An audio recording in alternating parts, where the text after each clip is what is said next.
नमस्कार, स्वागत है आपका केदारखंड एक्सप्रेस न्यूज में। मैं हूं आपके साथ कुलदीप राणा आजाद।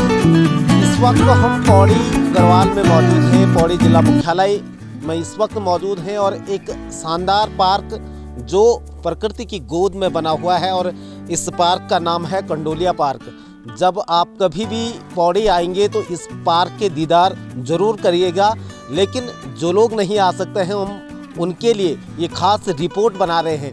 आज कंडोलिया पार्क के दीदार हम आपको करवाएंगे।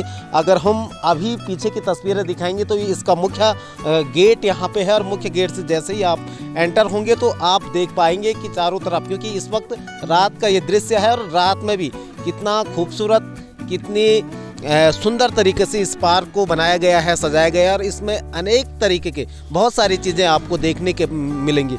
यहाँ के जो ओनर हैं, पहले उनसे बातचीत कर लेते हैं कि क्या कुछ इस पूरे पार्क में है। पुरी साहब हमारे साथ हैं। सर पहले तो पूरा नाम क्या नाम है? चेतन पुरी मेरा नाम है। नमस्कार सर, बहुत खूबसूरत यहाँ पे पार्क। पहले तो ये बताइए कि किसने इस पार्क को बनाया है और किस तरीके से इसमें क्या क्या सुविधाएं हैं लोगों को? ये पार्क 2020 में बना था और हमारे पूर्व मुख्यमंत्री जो थे त्रिवेंद्र सिंह रावत जी, उन्होंने इसका उद्घाटन भी किया था।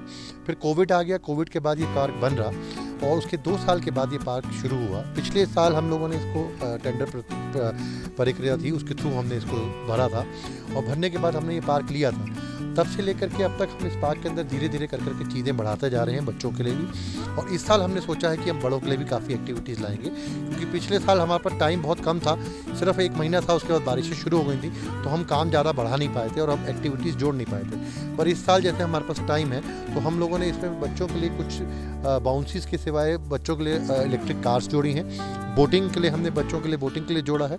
उसमें यहाँ तक कि 15-16 साल तक के बच्चे भी आराम से बोटिंग कर सकते हैं यहाँ पे। और एक एडवेंचर एक्टिविटी हम बना रहे हैं जो हम नेक्स्ट वीक से शुरू करेंगे। उसमें क्या होगा कि रस्सियों पे आदमी चल करके नेचर का और इस तरीके की पार्क में एक्टिविटीज़ को कर सकता है। तो ये हम 3-4 एक्टिविटीज़ इस साल सब लोगों के लिए, जैसे कई लोग पिछले साल आए थे तो उनको सिर्फ कुछ एक्टिविटीज़ दे पाए क्योंकि टाइम कम था, पर इस साल आपको बहुत कुछ मिलेगा। और लाइट्स भी हम तिरंगे की कोशिश कर रहे हैं पेड़ों पे लगाने की, जिससे कि वो सुंदर लगे। जो बाहर से लोग आते हैं, इस तरीके का पार्क मुझे लगता नहीं कि आसपास करीब 100 किलोमीटर में भी कहीं पे है।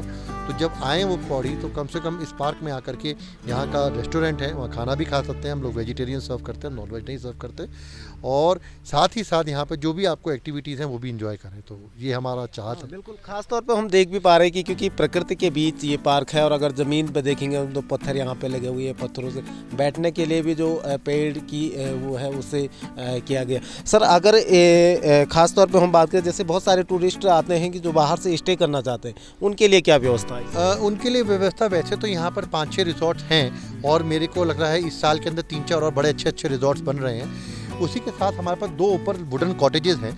ये वुडन कॉटेजेस के अंदर भी हम लोग चाहें तो करीब 7 लोग तक आराम से रह सकते हैं, क्योंकि एक डबल कॉटेज है, एक सिंगल कॉटेज है। तो नीचे दोनों कॉटेजेस के अंदर 3 बेड्स हैं और एक में डबल बेड लगा रखा है। तो इस तरीके से 2 कॉटेज तो यहाँ है ही हैं। अगर जैसे हमारे पास गर्मियों में पिछले साल कई लोग रुके भी थे आकर के, और इनका चार्जेस भी बहुत नॉमिनल रखा हुआ है हमने, जिससे कि लोग जो आते हैं पौड़ी के अंदर उनको यहाँ पे ये ना लगे कि बहुत महंगा है पहाड़ों में आना, ये खाना पीना बहुत महंगा। तो इस तरीके से तो हमने 2 कॉटेज तो हैं ही, बाकी यहाँ रिजॉर्ट्स भी बहुत हैं जिस पे लोग जनरली आते हैं। और हम तो सरकार से भी और प्रशासन से भी ये मदद मांगते रहते हैं वक्त टू वक्त कि थोड़ा सा पौड़ी ज़िले के बोर्ड लगा दिए जाए, जिसमें यहाँ की टूरिस्ट की जगहें जो है उनको प्रचार के रूप में दिखाया जाए। हमें उम्मीद है कि यहाँ का जो टूरिज़्म डिपार्टमेंट है तो वो करेंगे कुछ इस मामले में, जिससे कि लोगों को जब 4 धाम पे जाते हैं उस समय उनको आइडिया हो कि पौड़ी इतना सुंदर जगह है, वहाँ पे भी एक रात रुका जा सकता है, तो वो लोग इस तरफ भी आएँ। सर, एक चीज़ और भी यहाँ पे है, जैसे अगर माना कोई टूरिस्ट बाहर से आता है तो वो टूरिस्ट किस तरह से आपसे संपर्क कर सकता है, कैसे यहाँ पे पहुँचा जा सकता है? उसके लिए हमने इसको ऑनलाइन कर रखा है और यहाँ के जो 2 कॉटेजेस हैं हमने उसको मेक माई ट्रिप और गो IBBO पे भी लिस्ट कर रखा है, जिससे कि अगर लोग बाई चांस लेट नाइट आते हैं या उनका प्रोग्राम अचानक बनता है बिना बुकिंग के भी, तो वो इसमें बुकिंग कर सकते हैं ऑनलाइन के थ्रू। और ये पार्क को भी हम पूरा ऑनलाइन कर चुके हैं, जिसके जैसे कोई प्रॉब्लम हो, किसी को कोई खाने में प्रॉब्लम हो या किसी को कोई सजेशन देना हो, तो वो हमें ऑनलाइन मैसेज भेज करके हमारे को डिटेल्स भेजता रहता है। सर, क्या कमियां, क्योंकि 2020 से आप इसका संचालन कर रहे हैं, क्या लगता है कि क्या चीज़ें गवर्नमेंट की तरफ से होनी चाहिए और अभी क्या कुछ आवश्यकता यहाँ पे है जिसको आपने और भविष्य के लिए प्लान कर रखे कि देखिए 2 साल जब पार्क करीब बंद रहा तो बंद रहने से जो सामान होता है वो जंग खा जाता है, कुछ प्रॉब्लम आ जाती हैं। हम कोशिश कर रहे हैं जो कि हमारे बजट में होता है और जो हम कर सकते हैं कि उनको छोटी छोटी चीज़ों को रिपेयर कर रहे हैं। और पिछले जो डीएम साहब थे, विजय जी थे, उन्होंने बहुत सहयोग दिया कि जो चीज़ें पुरानी थी उनमें कुछ एक चीज़ें उन्होंने ठीक भी करवा दी।